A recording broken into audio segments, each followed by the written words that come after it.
ইতিমধ্যেই আপনাদের অনেকের কাছেই কিন্তু এই যে অ্যানুমেরেশন বা গণনা ফর্ম যেটাকে বলা হচ্ছে সেটা কিন্তু আপনাদের কাছে চলে গেছে, বা যাদের এখনও পর্যন্ত যায়নি তারা অপেক্ষা করবেন। আপনাদের কিন্তু 2-1 দিনের মধ্যেই আপনাদের কাছেও এই অ্যানুমেরেশন ফর্মটা যাবে। এসআইআরের অ্যানুমেরেশন ফর্ম সম্পর্কিত আপনারা অনেক রকম কিন্তু প্রশ্ন করেছেন। যেমন প্রথম যে প্রশ্নটা এসছে যে ফর্ম কোন ভাষায় লিখতে হবে। এরপরে অনেকেই প্রশ্ন করেছেন যে ইএফ কি সবাইকে জমা দিতে হবে। এরপরে অনেকেই প্রশ্ন করেছেন যারা মৃত বা স্থানান্তরিত হয়েছে তাদের কি হবে, সেই সমস্ত ভোটারদের কি হবে। এরপরে অনেকেই প্রশ্ন করেছেন যে ভোটার বাড়িতে না থাকলে কি হবে, নিজের বা পূর্বপুরুষের 2002 সালের যদি লিস্টে নাম না থাকে তাহলে তাদের কি করণীয়, এবং ফর্ম জমা দেওয়ার শেষ তারিখ কবে, নতুনভাবে কি এখন নাম তোলা যাচ্ছে। প্রত্যেকটা প্রশ্নের কিন্তু উত্তর থাকবে আজকের এই ভিডিওতে। তাই আজকের ভিডিওটা কিন্তু অত্যন্ত গুরুত্বপূর্ণ হতে চলেছে, তাই শুরু থেকে শেষ পর্যন্ত প্রত্যেকেই দেখবেন আশা করি। তার আগে একটা ছোট্ট রিকোয়েস্ট, যারা চ্যানেলে নতুন তারা অবশ্যই চ্যানেলটিকে সাবস্ক্রাইব করবেন এবং লাইক এবং কমেন্ট করতে অবশ্যই ভুলবেন না। তো চলুন আজকের ভিডিওটি শুরু করা যাক। তো প্রথমেই যেটা প্রশ্ন এসছে যে ফর্ম কোন ভাষায় ফিল আপ করতে হবে।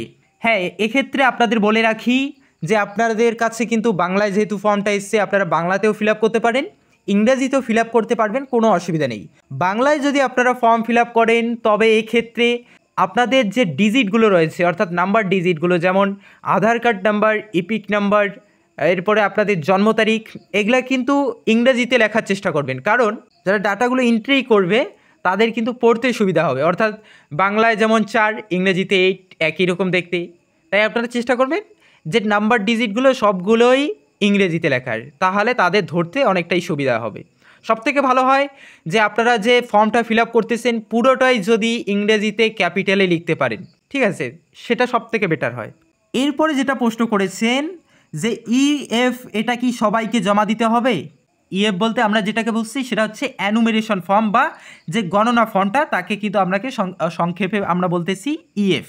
তো এই ক্ষেত্রে আপনাদের বলে রাখি এটা যাদের 2025-এ যাদের ভোটার লিস্টে নাম রয়েছে আপনাদের প্রত্যেককেই কিন্তু এই ইএফ যে ফর্মটা রয়েছে সবাইকে জমা করতেই হবে। এবার যদি আপনারা এই ইএফ ফর্মটা জমা না করেন বা অ্যানুমেরেশন ফর্মটা জমা না করেন তাহলে কিন্তু 9ই ডিসেম্বর যে ড্রাফট লিস্ট বা খসড়া তালিকাটা প্রকাশ হবে সেখানে কিন্তু আপনাদের নাম থাকছে না। তাই একজন দায়িত্বপ্রাপ্ত ভোটার হিসেবে কিন্তু আপনাকে এই ফর্মটা ফিল আপ করে অবশ্যই জমা করতে হবে। এরপরে অনেকেই প্রশ্ন করেছেন যে মৃত বা স্থানান্তরিত যারা হয়েছে এই সব ভোটারদের কি হবে। এক্ষেত্রে যে সমস্ত ভোটার মারা গেছে বা স্থানান্তরিত হয়ে গেছে, এক জায়গা থেকে অন্য জায়গায় একদম শিফট হয়ে গেছে, তাদেরকে কিন্তু বিএলও কিন্তু কোনো রকমভাবে তাদেরকে ফর্ম দেবে না। তার ফর্ম কিন্তু বিএলওর কাছেই থাকবে এবং যখন এই ডেট শেষ হয়ে যাবে, এক্সপায়ার ডেট অর্থাৎ ফর্ম জমা নেওয়ার ডেট শেষ হবে, তখন কিন্তু বিএলও এটা জমা দিয়ে আসবে অফিসে। তবে সেক্ষেত্রে কিন্তু সে একদম সঠিক রিপোর্ট তার সিনিয়র আধিকারিকের নিকট কিন্তু সে পেশ করবে, অর্থাৎ কী কারণে তাকে ফর্ম দিল না সেটা কিন্তু তাকে বলবে। এরপরে অনেকেই প্রশ্ন করেছেন যে ভোটার বাড়িতে না থাকলে কি হবে, অর্থাৎ ভোটার মারাও যায়নি এবং স্থানীয়ভাবে কিন্তু কোথাও শিফটও হয়নি, হয়তোবা সে কাজের সূত্রে বা কোনো ভাবে কিন্তু সে বিদেশে চলে গেছে, অর্থাৎ বিদেশেও কাজ করতে গেছে।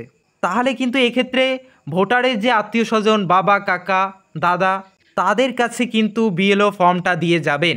এবং এই ব্যক্তি যদি বিদেশে থেকে বাড়ি নাও আসে তাও কিন্তু হবে, এক্ষেত্রে কিন্তু তার বাড়ির লোকেরাই কিন্তু জমা করে দিতে পারবে, কোনো অসুবিধা নেই।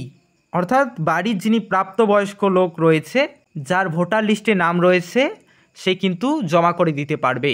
কিন্তু এক্ষেত্রে ফর্মের নিচে একেবারেই যিনি জমা করবেন তার signature with date, with relationship, সম্পর্ক এবং তার নাম এবং সাথে কিন্তু ডেট নিচে দিতে হবে, এটা কিন্তু অবশ্যই উল্লেখ করে দিতে হবে।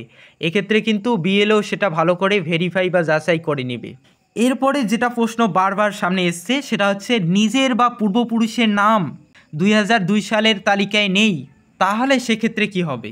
এক্ষেত্রে কিন্তু আপনাদের বলে রাখি আপনাদের কাছেও কিন্তু এই অ্যানুমেরেশন ফর্মটা যাবে, আপনারা অবশ্যই অ্যানুমেরেশন ফর্মটা নেবেন। নেওয়ার পর কিন্তু এক্ষেত্রে নিচে যে 2টা কলাম রয়েছে 2002 সালের লিস্টের, এই 2টা ফিল আপ করবেন না, উপরের কলামটা শুধুমাত্র ফিল আপ করে কিন্তু সিগনেচার করে আপনারা জমা করে দিবেন।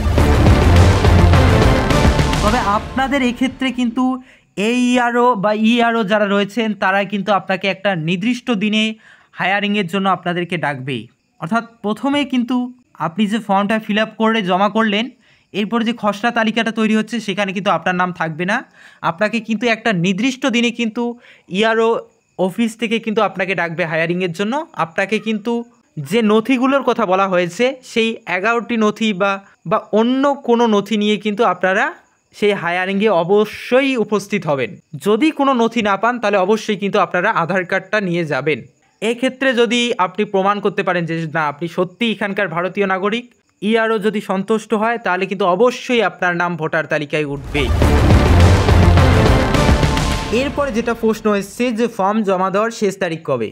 ফর্ম জমা দেওয়ার শেষ তারিখ কিন্তু ইলেকশন কমিশন একেবারেই বলে দিয়েছে যে 4ই নভেম্বর যেহেতু শুরু হয়েছে, 4ই ডিসেম্বরের মধ্যেই কিন্তু আপনাদের জমা দিতে হবে।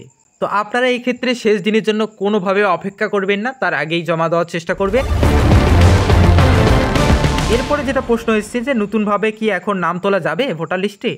অর্থাৎ যাদের বয়স 18 বছর পূর্ণ হয়েছে বা কোনোভাবে 18 বছর পূর্ণ হলেও কিন্তু তারা নাম তুলতে পারেননি, তারা কিন্তু আপনারা 6 নম্বর যে ফর্মটা রয়েছে সেটা কিন্তু আপনারা ফিল আপ করে জমা করবেন। এক্ষেত্রে কিন্তু আপনাদের অ্যানেক্সার যে 4 রয়েছে ফর্মটা সেটাও কিন্তু এখন ফিল আপ করতে হচ্ছে।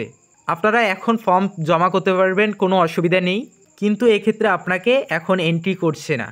যখন খসড়া তালিকা প্রকাশিত হবে অর্থাৎ 9ই ডিসেম্বর, এই খসড়া তালিকা প্রকাশিত হওয়ার পরেই কিন্তু আপনাকে এন্ট্রি করা হবে। আর সেই সাথে আপনাদের বলে রাখি, যারা কারেকশন বা বিভিন্ন রকম আপনাদের সমস্যা রয়েছে ভোটার কার্ডের, আপনারা কিন্তু বর্তমানে সেটা করতে পারবেন না, করলেও কিন্তু কাজ হচ্ছে না, কারণ যেহেতু ইলেকশন কমিশনের বর্তমান কাজ চলছে। তো আপনারা যদি আপনাদের নাম তুলতে চান বা বিভিন্ন রকম আপনাদের সমস্যা রয়েছে, আপনারা কিন্তু 9ই ডিসেম্বরের পর চেষ্টা করবেন। আর যারা নতুন করে ভোটার লিস্টে নাম তুলতে চান, আপনাদের যে কয়েকটা শর্ত, সেই শর্তগুলো কিন্তু অবশ্যই আপনাদের থাকতে হবে। প্রথম যেটা শর্ত সেটা হচ্ছে আপনাদের অবশ্যই ভারতীয়, আপনি যে এটা কিন্তু আপনাদের প্রুফ দেখাতে হবে, অর্থাৎ প্রমাণ দেখাতে হবে। সেক্ষেত্রে আপনার বাবা মায়ের ভোটার লিস্ট বা অন্য কিছু দিয়ে কিন্তু আপনি প্রমাণ করে দেখাবেন যে আপনি ভারতীয়। এই প্রমাণটা সঠিকভাবে করার জন্য কিন্তু এখন অ্যানেক্সার যে 4 যে ফর্মটা সেটা কিন্তু চালু হয়ে গিয়েছে। সেই অ্যানেক্সার যে 4 ফর্মটা রয়েছে সেটা আপনাদের ফিল আপ করে অবশ্যই জমা করতে হবে। তো সর্বশেষ আপনাদের কাছে বলে রাখি, ফর্মটা যখন আপনারা ফিল আপ করবেন কোনোভাবে ভুল করার চেষ্টা করবেন না। আপনি যদি না জানেন তাহলে কারো কাছ থেকে জেনে অবশ্যই ভালো করে কিন্তু ফর্মটা ফিল আপ করবেন। আর আপনাদের প্রত্যেককেই কিন্তু 2টা করে ফর্ম দিচ্ছে, এই 2টা ফর্মেই কিন্তু আপনারা ফিল আপ করবেন। কোথায় আপনার নাম, কোথায় আপনার বাবার নাম, কোথায় ইপিক নম্বর, কোথায় আধার কার্ড নাম্বার, কোনটা কোথায় বসাতে হবে সেটা একেবারেই বাংলায় স্পষ্ট করে লেখা রয়েছে। সেটা বসিয়েই সর্বশেষ কিন্তু আপনাকে বিএলওর সিগনেচার নিতেই হবে। শুধু একটা ফর্মেই নয়, 2টা ফর্মেই আপনারা বিএলওর সিগনেচার নিয়ে নেবেন। 2টা ফর্মের একটা বিএলওকে জমা দিবেন আর একটা কিন্তু আপনার কাছে রেখে দিবেন। এই যে রাখলেন একটা আপনার কাছে, এটা কিন্তু প্রুফ হিসাবে থাকলো। যদি আপনার নাম কোনো রকমভাবে কেটে দেওয়া হয় তাহলে কিন্তু আপনি এই প্রুফ দেখিয়ে আদালতের দ্বারস্থ হতে পারবেন। যাই হোক, সকলে ভালো থাকবেন, সুস্থ থাকবেন, দেখা হবে পরবর্তী কোনো একটা আপডেট নিয়ে।